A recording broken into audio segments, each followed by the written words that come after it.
Bonjour, docteur Thiel. Bonjour, c'est Aziz. Bienvenue. Bienvenue dans notre capsule. Vous avez 2 minutes, on vous explique.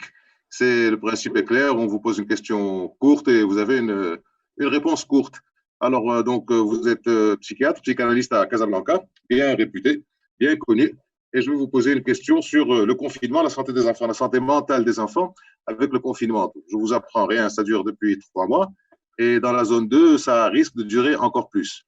Alors, on commence à se poser des questions et des inquiétudes sur la santé mentale des enfants. Donc, privé d'école depuis 3 mois, promiscuité avec les parents. Bon, on n'a pas l'habitude d'être tout le temps avec eux, ils n'ont pas l'habitude d'être tout le temps avec les parents. Une année scolaire qui finit physiquement d'une manière assez en fin de poisson en mars. Pas d'amis, pas de copains, pas de sport non plus. Il doit y avoir quand même des répercussions sur la santé mentale et sur le développement futur des enfants. Qu'est-ce que vous en pensez? Qu'est-ce que vous avez à dire? Oui, Et surtout, comment réagir? Comment réagir à ça? oui. En tout cas, il est un fait bien établi, c'est que les enfants vivent une expérience à laquelle ils ne sont ni habitués ni préparés. Et cette expérience, elle consiste en fait en une agression psychologique qui les contraint à vivre quelque chose qui risque de les déstabiliser. Ça veut dire que l'agression psychologique, quand ils la vivent sur une personnalité qui est en elle-même fragilisée, qui est par l'âge qu'ils ont, et donc, et cette agression va pouvoir les impacter, vraisemblablement plus que les adultes qui eux-mêmes, les parents qui sont eux-mêmes déjà impactés.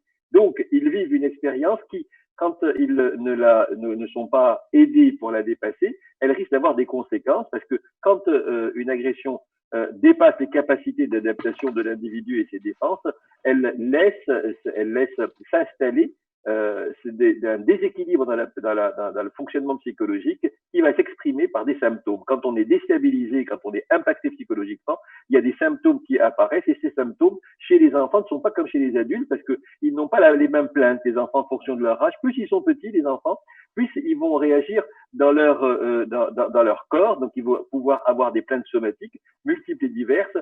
Et à côté de ça, ils vont avoir des comportements qui vont être différents. Donc, ceci pour dire aux parents qu'il faut qu'ils fassent attention aux modifications du fonctionnement de leur enfant, qui va avoir tendance des fois à être dans le retrait plus que d'habitude. Il ne va plus avoir envie de faire ce qu'il avait l'habitude de faire. Il va pouvoir avoir un comportement alimentaire problématique. Il va pouvoir avoir des plaintes et surtout des cauchemars et une irritabilité, une excitabilité plus importante.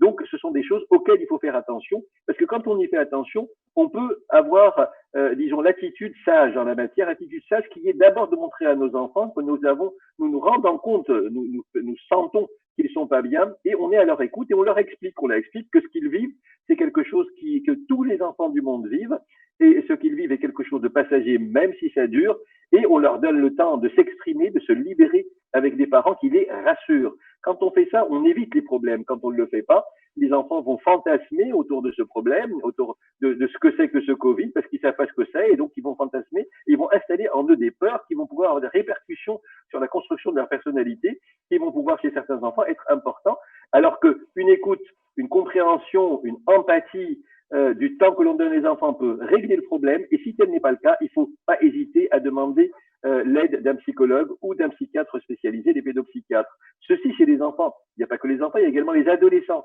Les adolescents, en 2 mots, les adolescents, ils vivent une expérience qui est pour eux tout à fait, disons, dangereuse pour leur fonctionnement, parce qu'ils ont besoin, ces adolescents, de leur père, des adolescents comme eux, parce qu'ils se construisent à travers ces relations-là, à un moment où ils sont dans le conflit avec leurs parents, parce que c'est un conflit nécessaire pour construire leur personnalité, pour sortir de l'enfance à l'âge adulte. Et quand on ne les entend pas, quand on ne leur donne pas l'écoute et l'aide nécessaire, ces enfants vont pouvoir être encore plus dans la révolte, ils vont pouvoir avoir des répercussions, ce qui pourra avoir des répercussions sur leur scolarité, sur leur relation aux autres, et donc sur la construction justement de cette personnalité adulte, avec des conséquences qui pourront être importantes. Mais là aussi, il ne faut pas non plus trop s'alarmer, mais il faut leur apporter une écoute, une aide à l'organisation de leur temps, une aide à l'organisation de la relation aux autres, une aide également dans l'organisation de leur temps par rapport à l'école, des espaces dans lesquels ils vivent.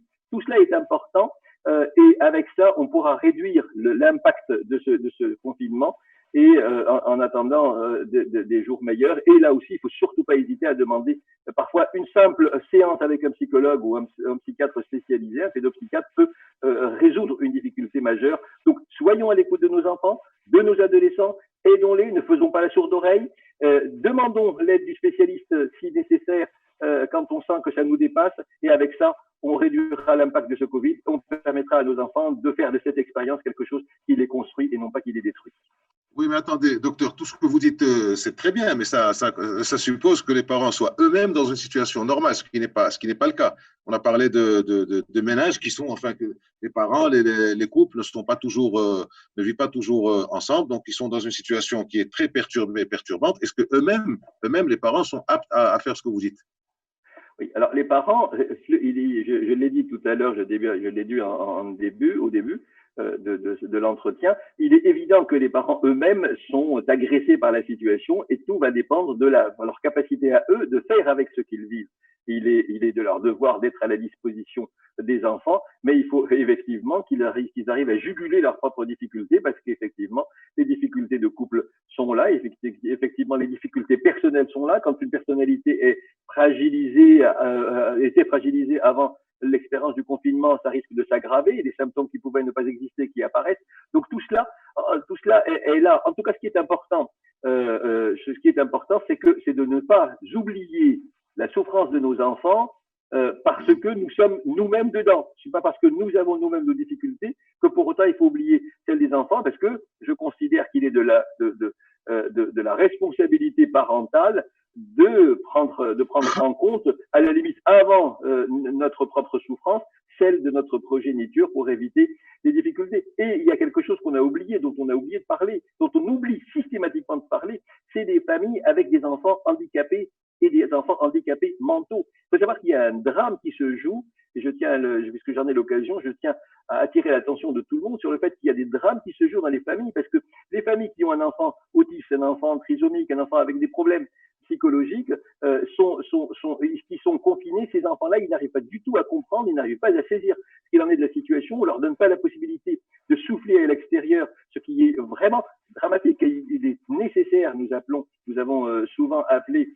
les responsables, avec l'aide des associations, à donner un peu de liberté à ces jeunes, parce que c'est juste une mission impossible de les garder dans ces situations, sachant que ces jeunes-là, quand ils sont, ces enfants-là, qui ont des problèmes mentaux souvent très graves, ils impactent eux-mêmes leurs frères, leurs sœurs. C'est toute une famille qui se déchire parce qu'il y a quelqu'un qui n'arrive pas à souffler 1 heure par jour, ce qui s'est fait sous d'autres cieux, et ce qui a du mal à se faire ici. Nous souhaitons de tous nos voeux que cela puisse se faire. Donc, encore une fois, tout le système familial est perturbé. Il faut donner à chaque perturbation d'un élément du système sa place dans la prise en charge qu'on peut lui en faire. Et avec cela, on pourra donner toutes les chances à tout le monde de s'en sortir à moindre dégâts. Parce que si tel n'est pas le cas, je dirais, l'impact risque de durer pendant des années, peut-être même toute une vie pour bon nombre d'entre eux. Dernière question, docteur, si vous voulez bien. Bon, maintenant, ça fait 3 mois qu'on est là-dedans. Les gens de la zone 1 sont plus ou moins sortis du confinement. Les gens de la zone 2, dont vous et moi, ne sont pas encore sortis. Est-ce qu'il y a des gestes à faire, des actes à entreprendre, des mesures à entreprendre d'une manière générique que vous conseillerez aux gens? D'une manière générale, à la sortie du confinement. Oui, je pense que ce qui est important, à la sortie du confinement, je pense qu'il faut y aller. Vous savez, l'idée que je défends depuis le début du confinement, il faut faire en sorte à ce que demain ne soit pas hier. Je crois qu'on est en train de vivre une expérience juste fantastique qui doit nous permettre de revisiter les principes de base de notre vie. On a une chance inouïe, je l'ai dit et je le répète à chaque fois que je peux, on a une chance inouïe d'arriver à faire en sorte à ce que demain soit différent, et demain va être différent si on arrive à utiliser ce que l'on sait aujourd'hui à des fins différentes, parce que nous avons la possibilité de changer nos représentations mentales, parce que c'est dans les crises graves que nous changeons nos représentations mentales.